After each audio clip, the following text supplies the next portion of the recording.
गेल्या काही दिवसापासून कराड नगर परिषदेमध्ये आमदार डॉक्टर अतुल भोसले यांचा भारतीय जनता पार्टीचा गट आणि नगराध्यक्ष राजेंद्र सिंह यादव यांचा जो गट आहे यामध्ये अंतर्गत कलह निर्माण झालेला आहे. या संदर्भातच मी आज रोखोकमध्ये आहेत. कराड नगर परिषदेचे विरोधी पक्षनेते विजय वाटेगावकर. नमस्कार. खूप महत्वाची आज मुलाखत मी तुमची घेतोय. कारण त्याला असं आहे की गेल्या 2 महिन्यापासून एकमेकाचं वादंग सुरू आहे महायुतीमध्येच. हो. काय नक्की आता काय सुरू आहे याचं? नाही, वादळ म्हणजे शेवटी विकासाच्या कामांचा विषय असतो.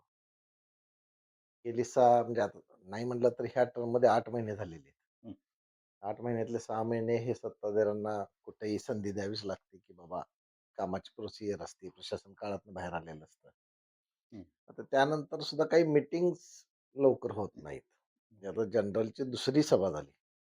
प्रत्येक सभेमध्ये 150-200 विषय घेऊन जर आपण चाललो, तर ते सभेला थोडासा अर्थ राहत नाही. ह्याही विषयावरनं वाद होत आहेत. स्टँडिंगची एकच मीटिंग झालेली आहे.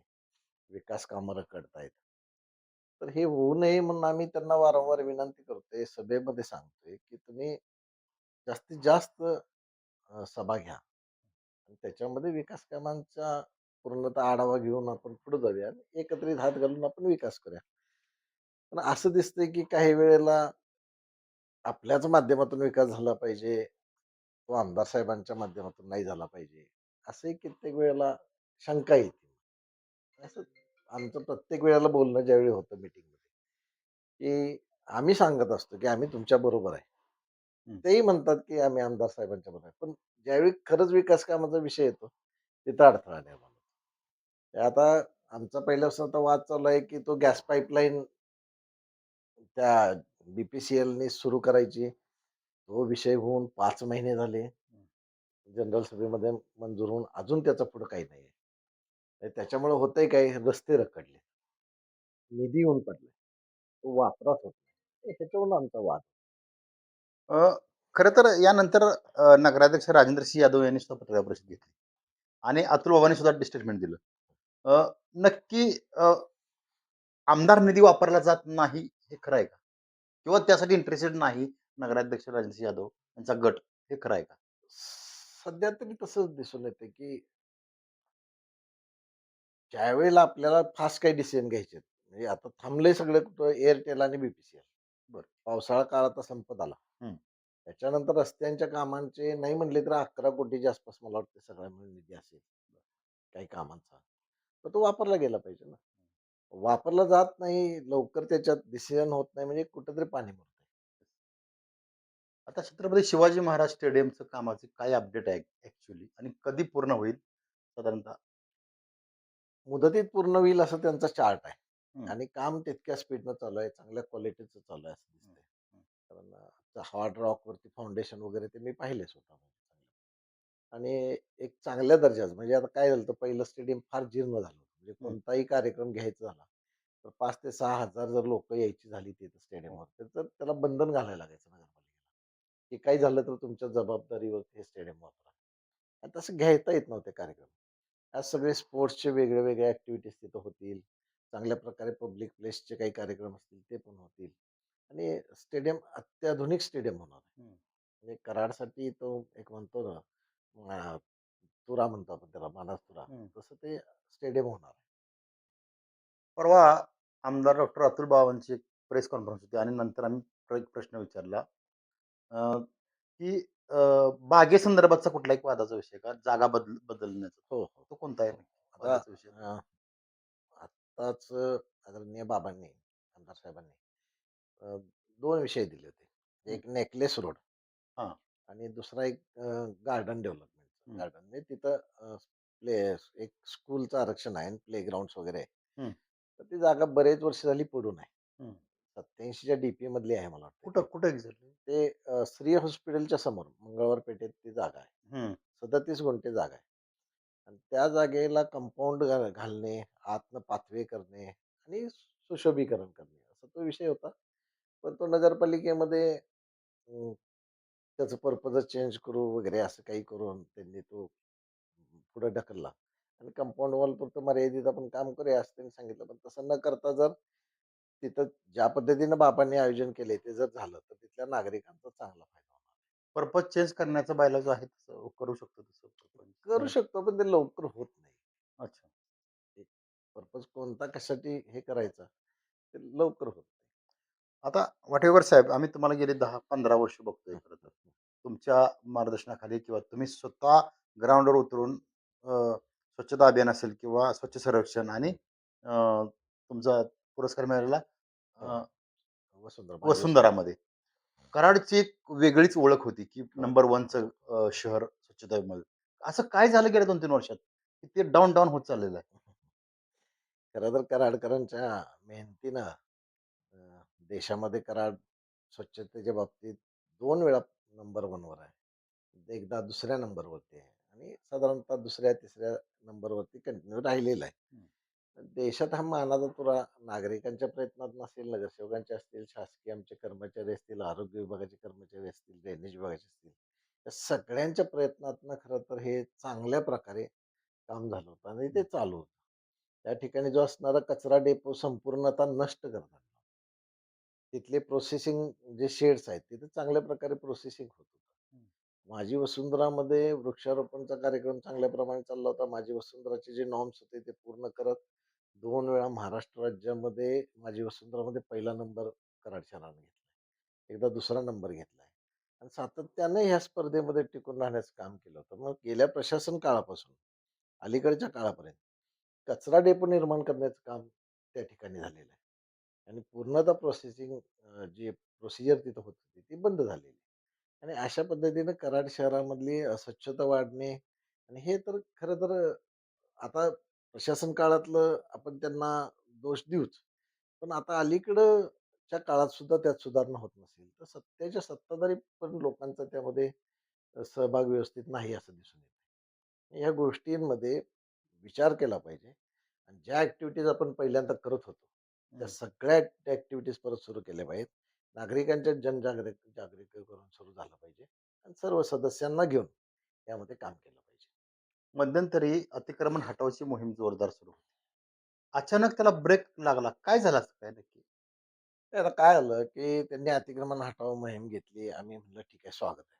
तुम्ही त्या हॉकर्सना त्यांचे झोन द्या हो. आणि हातावरची पोट आहेत, त्यांना व्यवसाय करू द्या." त्या झोनच्या बाबतीत त्यांनी विचार केला, की आम्ही करतोय, सांगतोय, आमच्याकडं मीटिंगला ठेवला. त्यातले 2 झोनला आम्ही विरोध केला होता. तर त्यांनी तो सगळे पोलीस प्रशासनाला पाठवले, इकडं पाठवले. म्हणजे फास्ट डिसिजन इथं कुठं नाही. सगळं लेंदी आहे. आणि आता काय केलंय, आता तुम्ही जर शहरात फिरला, तर तुम्ही काही व्हिडिओज घ्या. तर कॉटेजच्या समोर असेल, हाय-फाय हॉकर्सवाले आणि गरीब हॉकर्सवाले नाही. वडापावचा मोठा हे आणा, गाडा आणा, गाडी आणा, ते लावा आणि हे हाय-फाय हॉकर्सला तुम्ही महत्त्व द्यायला लागलाय आणि आमचे गरीब हॉकर्स जे कुठेतरी हातावरचं पोट होतं, त्यांना तुम्ही हाकलून द्यायला लागलाय. तर हे बरोबर नाही. बफर झोन निर्माण करून असं जे काही अतिक्रमण व्हायला लागले, बसच्या बस, गाड्याच्या गाड्या रस्त्यात लावून होय. जे काही व्यवसाय करायला लागले, ते बरोबर नाही. प्रशासनानं असेल, सत्ताधाऱ्यांनी असेल, त्याच्यावरती विचार केला पाहिजे. मंडईमध्ये सुद्धा म्हणजे खूप विस्कळीतपणा दिसतो मंडईमध्ये. म्हणजे रविवारी आणि गुरुवारी. असं काय नियोजन करण्यासंदर्भात विरोधी पक्षनेता म्हणून तुम्ही काय दबाव तंत्र वापरताय का मी काय? मंडईच्या बाबतीत असं मांडलं होतं मागे, की अ, ते प्रशासन काळच होता तो. त्यावेळी ते जिने करायचं नगराध्यक्षांनी ते मंजूर करून आणले होते. जिने करून वरचे गाळे सुरू करायचे. तर मी त्यावेळी म्हणलं होतं, की जिने करूया आणि वरचे गाळे बंद करून सरळ तो अखंड फ्लोअर कसा भाजीवाल्यांना बसता येईल. हं. खाली सुद्धा अखंड फ्लोअर कसा भाजीवाल्यांना बसता येईल. हं. आपण त्याच्या रचना करून, त्या मांडणी करून जी विस्कळीत झालेली मंडई आहे, होय. ती एका ठिकाणी आणून त्याचं पार्किंग व्यवस्थित करता येईल ह्याच्यावरती अभ्यास करून आपण ते काम करूया. पार्किंग इमारत एखादी उभी करावी लागली तरी करूया. बरोबर. मच्छी मार्केट ते सुद्धा आता घेतलं होतं अध्यक्षांनी, ते पुढे झालं मला काही माहीत नाही त्याचं कामाचं. त्यांनी ते घेतलं होतं करायला. पण अजून तरी काही ते कामाची कुठं प्रगती दिसत नाहीये. तर मला वाटतं ह्या लवकरात लवकर समस्या सोडवून शेतकऱ्यांना सुद्धा न्याय दिला पाहिजे. आमदार डॉक्टर अतुल भोसले यांनी रिंग रोड संदर्भात एक छान प्लॅन तयार केलेला आहे. हो. त्याला विरोध होतोय का हो? आता नेकलेस रोड आदरणीय चव्हाण साहेबांची समाधी परिसर आणि जो काही कृष्णाबाई घाट परिसर आहे, संरक्षक भिंती सहित असेल. तर आमदार साहेबांनी एक एजन्सी ज्यांनी पार्लमेंटमध्ये सुद्धा पार्लमेंटचे उभा करण्यास सुद्धा काम केलंय, अशा एजन्सीला सुद्धा नेमून त्यांनी त्यात काम केलंय. म्हणजे तो सगळा डाटा तयार केलाय. तो नगरपालिकेकडे तो एनओसी साठी पाठवला. हं. तर प्राथमिकदृष्ट्या असं मला वाटलं, की ह्यांना विरोध करायचे म्हणून काहीतरी कारणं काढली. ॲक्चुअली ते पी-डब्ल्यू-डीचं पत्र एकत्रितरित्या तिन्ही कामांचं दिलं होतं. त्यांना वेगळं-वेगळं पाहिजे होतं. ते द्यायला तयार होते. प्रेझेंटेशन सुद्धा द्यायला तयार होते. पण त्यावेळेला काही गैरसमज असेल किंवा आमदार साहेबांच्या कामाला विरोध असेल, ते त्यावेळी करण्यात आलं. पण त्यानंतर नगराध्यक्षांनी त्याच्यामध्ये प्रेझेंटेशन घेतलेलं आहे. तो 3D सेटअप जो काही त्यांना बघायचा आहे, तो तो बघतील आणि पुढील कामसुद्धा ते सुशोभित. पण कराड शहराच्या साठी हा विकास होणं, हे रिंग रोड होणं, खरं तर फार महत्त्वाची गोष्ट आहे. 680 कोटीचा हा प्रस्ताव आहे. याच्यामध्ये काही ठिकाणी कराड शहरातून ॲक्सेस सुद्धा त्या ब्रिजला आहेत. नाही याच्या मान्यता वगैरे ह्या नगरपालिकेला द्यायच्या आहेत. ह्या दिल्यानंतर लवकरात लवकर ते काम सुरू होईल. जर ह्याच्यामध्ये अडथळा झाला, तर कराडकर नागरिकांना त्याचा त्रास होईल. म्हणजे हे जे निधी मिळणार आहे, तो निधी लवकर मिळणार नाही. गेल्या काही दिवसापासून एक वाद सुरू आहे. सत्य असत्य आम्हाला काही माहीत नाही. हं, अजून जनतेलाच माहिती नाही. हं, हं. पेपरमध्ये असं बातम्या आल्या. माजी सहकार मंत्री बाळासाहेब पाटील यांच्या वाढदिवसाच्या फ्लेक्सच्या निमित्तानं ठराव बदलण्यात आला. असं पेपरला सुद्धा बातम्या आहेत. मीडियात बरं. सुद्धा बातम्या आहेत. सोशल मीडियावर मध्ये आहेत. नक्की काय परिस्थिती काय? नक्की वास्तवता काय? नाही आता त्याच्याबद्दल काही मला एवढी माहिती नाही. म्हणजे तो ठराव त्या कारणासाठीच बदलला, हं. असं मला तरी काही तसं म्हणता येणार नाही. कारण बरं. काही बऱ्याच जणांच्या अडचणी होत्या. हं. त्यामुळे तो ठराव त्यांनी केला होता. बरं. पण आता त्यात सुद्धा फ्लेक्स संदर्भातचं काय आता त्यामध्ये सुद्धा माझं असं म्हणणं आहे, की वाढदिवसाचे बोर्ड आम्ही काही विचारानच ते थांबवले होते. हां. ते परत वाढदिवसाचे बोर्ड काही कारणास्तव सुरू करणे वगैरे तर बरोबर नव्हतं. पण ठीक आहे, त्यांची इच्छा होती, की शिवतीर्थ सोडूया, विजय दिवस चौक सोडूया, शंभूतीर्थ सोडूया, प्रीतिसंगम उद्यान ह्या ठिकाणी हं. नाही लावायचे. बरं. हे पूर्वीपासून आहे. पण तरी सुद्धा आज लावले जात आहेत. मी त्यावेळी सी साहेबांना विचारलं, की इथं लावले गेले तर तुम्ही कायदेशीर कारवाई करा. 4 वेळा प्रश्न विचारला. कोणते आणखी एकदा सांगा कोणते स्पॉट? शिवतीर्थ, शोध. दत्त चौक, हं. शंभूतीर्थ, हं. भेदा चौक, प्रीतिसंगम उद्यान हं. आणि आपला विजय दिवस चौक हो. या ठिकाणी बोर्ड लावायला परवानगीच नाही. वटेवर साहेब, गेल्या 3 दिवसापूर्वी तुम्ही एक प्रेस नोट काढली. समोरून एक स्टेटमेंट आलं आणि तुम्ही काढली, की पाटणकर कॉलनीमधला अ, पाटण कॉलनीमधला जो अ, झोपडपट्टीचा विषय त्या संदर्भात. नक्की काय आहे आत्ताची? आणि पाटण कॉलनीचा झोपडपट्टीचा प्रश्न होय. बरेच वर्ष पेंडिंग असताना त्यांना काही घरं देण्याचं नगरपालिकेनं हे केलं होतं, कबूल केलं होतं. ते 49 घरं त्यांना बाराडबरी इथं द्यायची होती. हं. पण निकृष्ट दर्जाचं काम झालं. इलेक्शन काळामध्ये ज्यावेळी अतुल बाबांनी त्या झोपडपट्टीचा सर्व्हे केला, पाहिलं, तर त्यांना वाटलं की ह्यांना हक्काची घरं मिळाली पाहिजे. येस. मान्य आमदार अतुलबाबा भोसले यांनी त्यांना हक्काची घरं मिळवून देण्याचं एक मनात ठाण मानलं आणि त्यांना शब्द दिला, की मी तुम्हाला हक्काचं घर तुमचं इथं मिळवून मिळून. देतो. तर त्याप्रमाणे त्यांनी माहिती घ्यायला म्हणजे इलेक्शन नुसतं होतंय तर मला वाटतं पहिलं काम त्यांनी ते हातात घेतलं. म्हणजे शब्द बरोबर. दिलेला तो पाळायचा. ते त्या दिवशीपासून त्यांनी कामाला चालू नेकलेस रोडचं सुद्धा त्यांनी पहिल्या दिवशीपासून काम चालू म्हणजे जेवढे शब्द काही निवडणूक काळामध्ये दिले होते, त्याच्यावरती त्यांनी 100% काम सुरू ठेवलं. तर त्याप्रमाणे ह्याही बाबतीत त्यांनी त्या लोकांना घरं मिळवून देण्याचा प्रयत्न सुरू ठेवले. मग त्याच्यामध्ये त्यात लक्षात आलं, की बाबा ही जागा वेगवेगळ्या आरक्षणामध्ये आहे. मग त्याचं पर्पज चेंज केलं पाहिजे. हो. तर त्या दृष्टीने त्यांनी काम सुरू केलं. मग कोणीतरी उठलं, जे काही त्याला जमलं नाही. म्हणजे आता ते जिल्हाध्यक्ष नामदेव पाटील असतील. पण त्यांना कराड शहरातलं काहीच माहीत नाही. कराड शहरातल्या कुठल्याही विकासात त्यांचा कसलाही संबंध नाहीये. तर त्यांनी विनाकारण तोंड घालायला नाही पाहिजे ना. जे आमदार साहेब गेली कित्येक वर्ष काम करतात चांगल्या प्रकारे, कराड शहराला विकासाची एक दिशा द्यायला लागली. तिथं यांनी यायचं आणि विनाकारण तोंड घालायचं काही कारणच नाही ना. मग तुम्हाला काही इतक्या वर्षात जमलं नाही. हं. तुम्ही का केलं नाही? तुम्ही किती पत्रव्यवहार केलेत? तुम्ही त्यामध्ये काय काम केलं? हे तुम्हाला जमलेलं नाही आणि जो करतेत जे अतुल बाबा जे करतायत, त्याच्यात तुम्ही खोडा घालायचा प्रयत्न करताय. आणि मी स्वतः पाहिलंय, की अतुल बाबा त्या बाबतीत जाऊन मंत्रालयामध्ये फॉलोअप करतात. संचालकांना भेटतात, मुख्यमंत्र्यांना भेटतात. आणि त्यांचा फॉलोअप चांगल्या पद्धतीने चालू आहे. लवकरच त्याचा रिझल्ट मिळेल. म्हणजे ओपन स्पेस असेल, काही असेल, पार्किंग असेल, काय असेल, ज्या ठिकाणी एन्क्रोचमेंट झालेली आहे, झोपडपट्टी आहे, तर झोपडपट्टी पुनर्वसन असेल आणि हक्काची घरं देण्याचा विषय असेल, तिथं शासन काही मर्यादित हे काम करून तिथल्या आरक्षणामध्ये बदल करून देतं. असं बऱ्याच ठिकाणी झालेलं आहे. मग अशा वेळेला ते जर काम करत असतील, तर तुम्ही त्यांना अडथळा का करता? आणि तुम्हाला जर करायचं होतं, तर यापूर्वीच करायचं होतं. असा तो प्रश्न आहे. तिथं होणार आणि त्यांना हक्काची वाटेकर साहेब, आपल्या कराड शहराला खरं तर यशवंतराव चव्हाण साहेबांचं हो, म्हणजे एक शहर म्हणून ओळखलं जातं अख्ख्या देशामध्ये. पी पाटील साहेबांनी नेतृत्व केलं. हो, अनेक दिग्गजांनी केलं हो, या कराड शहराचं. मात्र क आत्ता जर मी आता मध्यंतरी विश्लेषण सुद्धा केलं होतं. या कराड शहराच्या वादामुळं मलकापूर डेव्हलप होतंय. इकडं इकडं सैदापूर, विद्यानगर, बनवणी परिसर डेव्हलप होतोय. हो, आणि या वादामुळं इथला निधी परत जातोय की काय अशी एक शक्यता निर्माण होती खरं तर. हो. याला कुठेतरी एक पडदा पडणार आहे का याला? नाही आता त्या बाबतीत थोडा अध्यक्षांनी, नगराध्यक्षांनी पुढाकार घ्यायला पाहिजे. आम्ही विरोधी पक्ष म्हणून जिथं काही विकासात कामं असतील, हं, तिथं पूर्ण सहकार्य करायला तयार आहे. आणि एकत्रित हातात हात घालून जर काम केलं हं. चांगल्या पद्धतीने, तुम्ही करा. तुम्ही फक्त अडथळे करू नका. निधी आणायचं काम आमदार साहेब करतील. या राज्याचे मुख्यमंत्री देवेंद्रजी फडणवीस साहेब यांचंही चांगलं प्रेम आहे कराडावर. एकनाथजी शिंदे साहेबांचं आहे. सुनेत्रा पवार सुद्धा आपल्याला निधी द्यायला सगळे तयार आहेत. असं असताना जर आपण एकत्रितरित्या काम चांगल्या प्रमाणे केलं, विकास कामात कुठेही अडथळा नाही केला, तर शहराचा विकास हा न भूतो न भविष्यतो असा होऊ शकतो. कारण चांगल्या पद्धतीनं निधी गव्हर्नमेंट देते. तर मागील काळात मी म्हणेन नगराध्यक्षांनी 300 कोटीपर्यंतचा निधी मिळवला.